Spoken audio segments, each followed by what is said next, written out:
Me da mucho gusto saludar esta mañana a Carlos Serrano, economista en jefe de BBVA en México. Carlos, ¿cómo estás? Qué gusto. Bueno, el gusto es mío. Muchas gracias por la invitación. Al contrario, bueno, ayer se reportaron los datos de las remesas al mes de abril, una caída fuerte de 12.1%. Ustedes en el área de análisis que tú encabezas, pues son, diría, los mejores en cuanto al análisis de la evolución de las remesas y lo que esto implica. Lo primero que te quiero preguntar es, ¿qué datos tenemos en términos que expliquen esta disminución? Mira, lo que vemos es, en efecto, una caída, Rodrigo, muy significativa del 12% si medimos las remesas que ingresaron en abril de este año comparado a abril del año pasado. Y yo creo que fundamentalmente esta caída de 12%, que por cierto es la más alta desde el año 2012, se explica por dos factores. El primero y el más importante es la incertidumbre que hay en la economía de Estados Unidos. La política comercial pues ha sido, por llamarla de alguna forma, errática. Se imponen aranceles, luego se quitan, luego se pausan, y eso ha generado mucha incertidumbre para la inversión, para los trabajadores, al grado pues que tenemos las confianzas del consumidor en niveles que son muy bajos comparados a la serie histórica. Entonces eso me parece que se traslada en incertidumbre en los trabajadores mexicanos en Estados Unidos acerca de la posibilidad de continuar con su empleo, y por lo tanto eso se tradujo en menor envíos de remesas. Y la otra cuestión que me parece que también ha afectado es el comportamiento del dólar. Lo que nosotros hemos visto históricamente es que se envían más remesas cuando el dólar está fuerte, ¿no? Y Claro. cuando, a la vez cuando el peso se deprecia, porque se sabe que cada dólar tiene un mayor valor en México. Y ahora lo que hemos visto es que el dólar pues ha caído frente a todas las monedas, pues por justamente también la falta de certidumbre en lo que pasa con la economía de México. Entonces, estos dos factores me parece que explican esta caída, que sí es preocupante porque, repito, es de la más fuerte desde el año 2012. Sí, a mí me llamó la atención porque, por ejemplo, en la crisis 2008-2009, me acuerdo mucho que pues ya que empezó, ¿te acuerdas? Colapsó el Lehman Brothers, que es el punto de inflexión del 15 de septiembre de 2008, y todavía en septiembre y octubre las remesas aumentaron un poquito y luego ya evidentemente cayeron, muy de acuerdo con el ciclo económico. Y en la pandemia lo mismo, ¿no? De repente es más, en la pandemia solo subieron, cambió la estructura del mercado laboral en Estados Unidos, se necesitaban más personas en el sector de los servicios, los estímulos pues hacían que muchos estadounidenses salieron del mercado laboral y allí estaban pues los mexicanos en este caso, y eso se retrataba en las remesas que no dejaron de crecer desde entonces.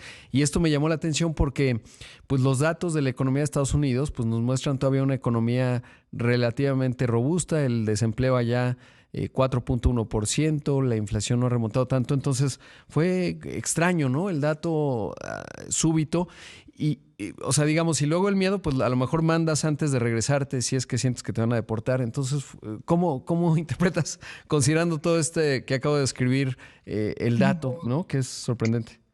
Qué bueno que lo mencionas, porque tienes toda la razón. Lo que es muy sorprendente es que si uno mira los indicadores, digamos, duros de lo que está ocurriendo con la economía de Estados Unidos, es una economía que sigue bastante bien. Por ejemplo, la tasa de desempleo a niveles de 4.2, 4.3, pues es lo que se le llama tasa de desempleo de pleno empleo, digamos, es un nivel muy bajo.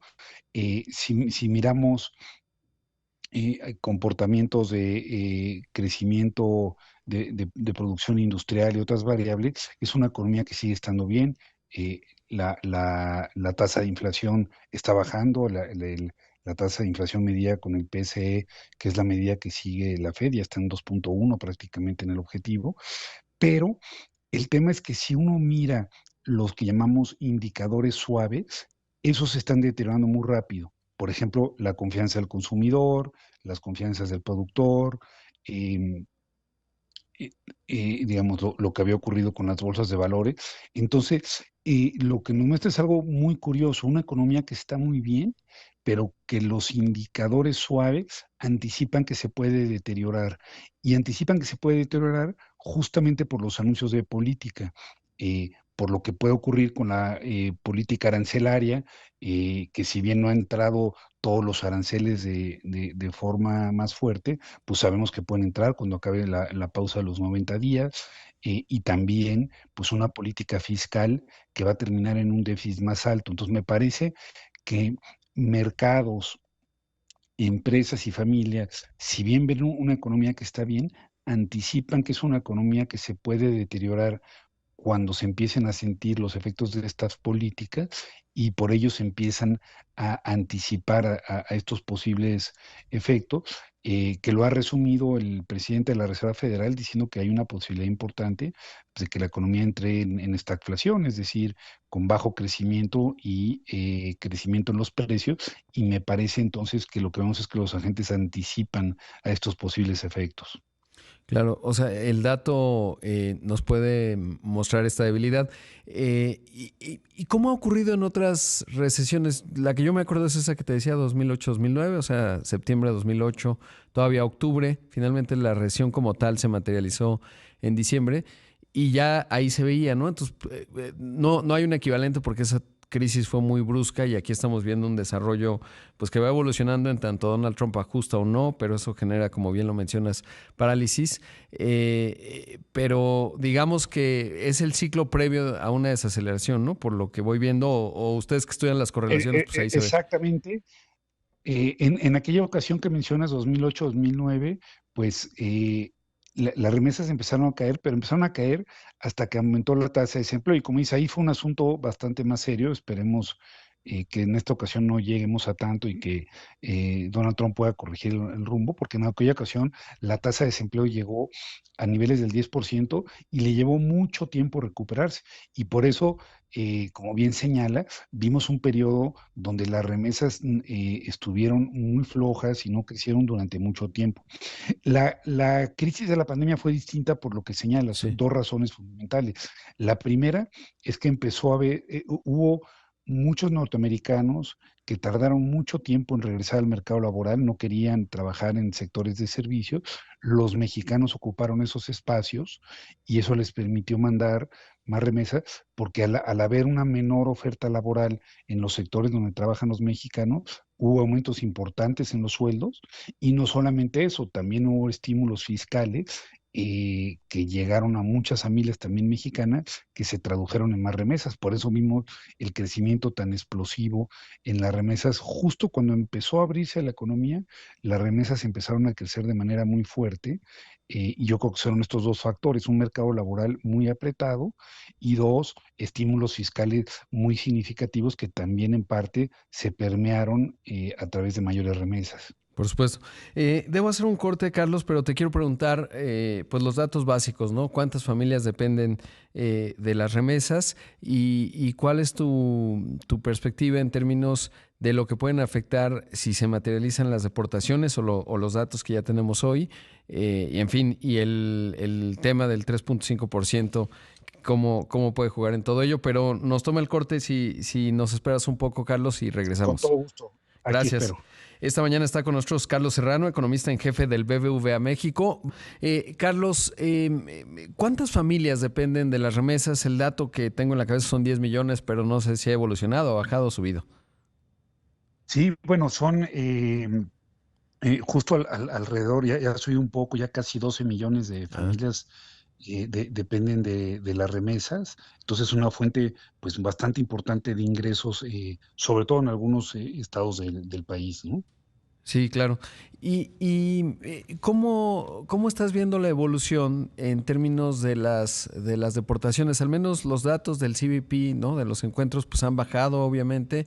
Parecería que las deportaciones está creando todo el instrumento, pero como tal no han ocurrido en términos México-Estados Unidos. Pero saber qué datos tienes y sobre todo esto, qué ha pasado en otros momentos en donde ha habido deportaciones. Digo, no sabemos si realmente lo va a cumplir. A lo mejor el marco de referencia podría ser el Trump 1.0 o en su primer mandato, pero ¿cómo lo observas? Sí, mira, lo que sí se observa es una disminución en el flujo de personas que llega a Estados Unidos. Esto se puede ver por el número de detenciones en la frontera, y ahí estamos en niveles por debajo de 8.500, que son muy, muy bajos. En Biden llegamos a ver meses con detenciones de 120.000. Entonces sí parece que el flujo ha caído de manera muy importante. Sin embargo, las deportaciones no. Las deportaciones se miden por las detenciones que hace el ICE al interior en Ujú. Estados Unidos. Y ahí, como mencionas, estamos en los mismos niveles de Biden. No ha habido un aumento significativo. Y de hecho, si nos remontamos, como dices, al primer mandato de Trump, pues ahí vimos que las deportaciones pues fueron incluso más bajas que con el presidente Obama. Yo creo que lo que vemos nosotros es que cuando el mercado laboral está muy apretado, cuando se necesitan trabajadores, independientemente de lo que pase en términos políticos, hay bajas deportaciones y creo ahora justo que es lo que estamos viendo, menos flujo sí, pero las deportaciones me parece que siguen, o no me parece, viendo las detenciones de la ICI en el interior de Estados Unidos, vemos que no han tenido un aumento muy sustantivo. ¿Cuál es el efecto que pudiera tener este impuesto que quieren poner de 3.5%? Y qué tan aplicable es? Mira, yo creo este impuesto que quieren poner aplicaría a trabajadores indocumentados, Ujú. porque tal cual está redactado y como fue aprobado por la Cámara Baja, dice que a los ciudadanos no se les cobraría, a los residentes se les reintegraría. Entonces, es un impuesto que va dirigido a los trabajadores indocumentados. Entonces, primer punto a señalar, Rodrigo, es que el universo que envía remesas de mexicanos en Estados Unidos hacia nuestro país, pues la mayoría no sería afectado, Ujú. porque en Estados Unidos hay 12,5 millones de personas nacidas en México, de los cuales alrededor de 8,5 son documentados, ya sea que ya tengan la ciudadanía o tengan residencia, y además, pues tenemos alrededor de 20 millones de segunda generación, que por definición son ciudadanos. Entonces, esto de este universo de casi 30 millones de personas que pueden estar enviando remesas, esto afectaría a 4 millones. Entonces, ahí habría una limitación, pero no solamente eso.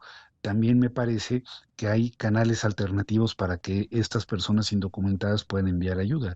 Una de ellas sería pedirle a un amigo o familiar que sí se ha documentado que envíe la Claro. remesa. Otra sería hacer transferencias bancarias, esas no van a ser grabadas. Entonces nosotros creemos que sí puede haber una afectación que podría significar caídas de alrededor del 2% en la recepción de remesas. Desde luego eso no hay que minimizarlo y puede afectar el nivel de vida de algunas familias, pero no creemos que vaya a ser una caída demasiado significativa debido a estos dos factores, ¿no? Repito, uno, que la mayoría no sería afectado y dos, que existen canales alternativos que permitirían seguir enviando recursos a las familias en México. Sí, justo eso que mencionas, porque además no sería fácil su aplicación y como bien dices, pues el familiar, porque además pues son, digamos, familias, algunos ya son ciudadanos, otros no, etcétera, residentes, pues presentan el documento, envían el dinero y ya está. Y en el peor escenario, pues canales informales, ¿no? El flujo que tiene la frontera, por ejemplo, el cruce de San Isidro es muy amplio y además pues distintas plataformas, incluso las de cripto o transferencias o a veces cuentas de depósito allá que tienen un plástico acá y pueden dispersar. O sea, por 3.5% se arregla relativamente, más la parte legal, ¿no? Que seguramente muchas remesadoras e instancias buscarían apelar y establecer procesos jurídicos para evitar esto, ¿no? Porque les va a encarecer mucho el costo de transacción. Absolutamente, las empresas grandes remesadoras en Estados Unidos ya están tratando de apelar, pero como dice, además de que se puedan pedir a otras personas que hagan envío, además de que están las transferencias bancarias, hay hoy muchos otros canales, sobre todo empresas de fintech, empresas por internet que ya ofrecen servicios de entrega de remesas. Entonces me parece que lo que vamos a ver es cómo se adaptan y se ubican otro tipo de alternativas. Otra más es la que mencionas, una persona que tenga una cuenta bancaria en Estados Unidos y que la tarjeta de débito, el plástico, lo tenga aquí el familiar y que pueda hacer retiros en un cajero automático. Por lo tanto, me parece que la medida no va a ser efectiva en frenar de forma drástica el envío de recursos de los mexicanos a sus familiares aquí. Sí, pues habrá que observarlo. Estimado Carlos, gracias por la entrevista. Al contrario, gracias por la oportunidad. Un saludo a ti y al auditorio, Rodrigo. Muchas Gracias. gracias. Ahí escuchamos a Carlos Serrano, economista en jefe de BBVA México.